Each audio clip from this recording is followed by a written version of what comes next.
김태호 국가안보실 1차장님 나와주시기 바랍니다. 단도직입적으로 제가 질의하겠습니다. 세관에서 차장님을 아직 안 앉았어요? 네. 시간 다시 지금부터 시작해 주세요.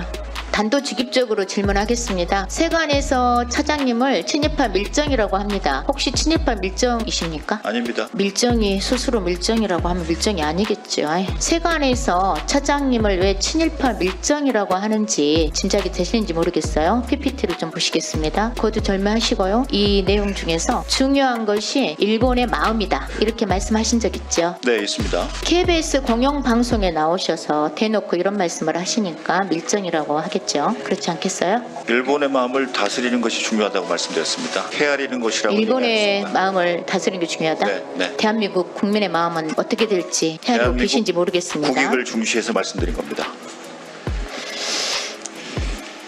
정부가 독도 방어 훈련조차 일본의 눈치를 봐가면서 임기 내내 비공개로 실시하고 있는데요. 규모를 축소시키려고 하는 건 아닌가요? 규모는 지난 정부하고 동일하게 유지되고 있고요. 문재인 정부 때도 한 번을 제외하고는 비공개로 실시했습니다. 그 이유는 우리의 작전 구역하고 무기 체계를 공개하기 싫어서입니다. 그래요? 네. 혹시 규모 축소시키고 이런 것들을 이전 정부하고 다르게 굉장히 일본 눈치를 보면서 하는 것 같은데 이런 내용들도 김태호 차장께서 대통령에게 비공개 훈련으로 진행하자고 해서 하는 것은 아닌가요? 이것은 국방안보 2차장 소관이지만은 제가 분명히 말씀드릴 수 있는 것은 훈련 규모는 전혀 축소되지 않고 내실 있게 진행이 되었습니다. 지금 윤석열 대통령의 참담한 대일 외교를 보면은요, 국민들이 정말 마치 우리 주권이 일본에게 다 넘어간 것 같은 심정이 들어가지고 너무 답답하고 분통이 터지는 상황입니다. PPT를 좀 보시겠습니다. 지금 화면에 보이는 9가지 기준의 핵심은 독립운동을 건국운동으로, 광복절을 건국절이라고 하는 것이 유라이트의 판별 기준이라고 광복회에서 말하고 있는 건데요. 독립운동을 건국운동으로, 광복절을 건국절이라고 말한 겁니다. 혹시 누가 말한 건지 아실 것 같으세요? 말씀해 주십시오. 윤석열 대통령이 한 말입니다. 이 정도면 유라이트로 보이는데 윤석열 대통령님도 혹시 유라이트십니까? 대통령께서는 아마 뉴라이트의 의미를 정확히 모르고 계실 정도로 이 문제와 무관한. 대통령 유라이트의 의미를 잘 모릅니까? 네.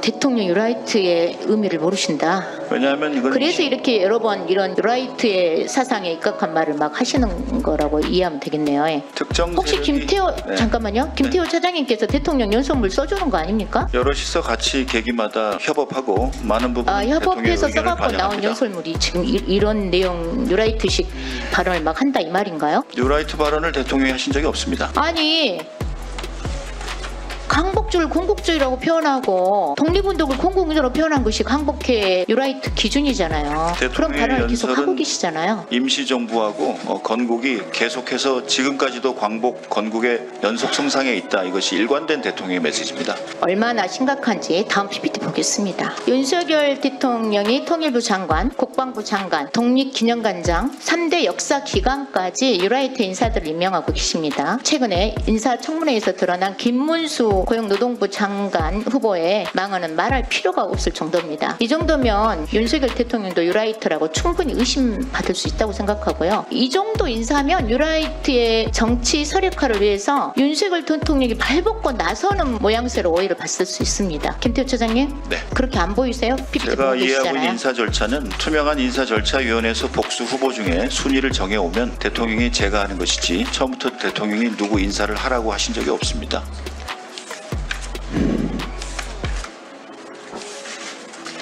저는 이런 인사 형태가 세간에서 논란이 되고 있는 대통령실 밀정이 있다는 지적이 상당히 합리적으로 보입니다. 실제로 김태호 차장이 밀정이 아니라면 다른 밀정이 있는가 하는 합리적 의심이라도 들어야 되는 거 아닐까요? 이 정도 인사를 보시고도 굉장히 무관심하게 대답을 하시는 것 같은데 대통령실의 안보 차장이면 관심 갖고 이런 인사 문제에 대해서 고민을 하셔야 되는 거 아닌가요? 이미 공정하게 된다고 믿고 있습니다만 저도 여기에 힘을 모아서 더 투명하게 이루어지는지 같이 살펴보도록 하겠습니다. 유라이트 인사들 좀 교체 교체하라고 대통령께 건의를 좀 하십시오. 그래야 국민들도 그 진정성을 믿을 것이라고 생각합니다. 건의하시겠습니까? 우선 뉴라이트 인사가 정의가 저희가 헷갈리고 또 특정 정파 간의 의견이 있기 때문에 저희 정부에는 정파 간의 뉴라이트에 의견이 누가 아니죠. 있는지를 살펴봐야겠습니다. 아니 강북회에서 아까 제가 보여드렸잖아요. 뉴라이트 기준에 대한 원칙이 있습니다. 이런 인사를 보고도 대통령실에서 대통령을 지근거리에서 모시는 고위공직자들이 이런 건의도 못한다면 어떻게 우리나라의 과거사 문제를 해결하고 올바른 역사관을 확립할 수 있을지 참으로 우려스럽고요. 안보실에서부터 일본의 마음이 아닌 대한민국 국민의 마음을 헤아리고 우리 역사와 국익을 대변해야 된다고 생각합니다. 대한민국의 국익을 그렇죠. 최우선으로 생각하십니까? 네, 국익을 최우선으로 이행하고 또 그렇게 생각하기 때문에 일을 해왔고 그래서 일본의 마음을 헤아리는 것이 아닌 일본의 마음을 다스려서 우리가 더 잘 해내고 자신감에 찬 한일 관계를 리드해 가자고 계속 말씀드리고 있습니다.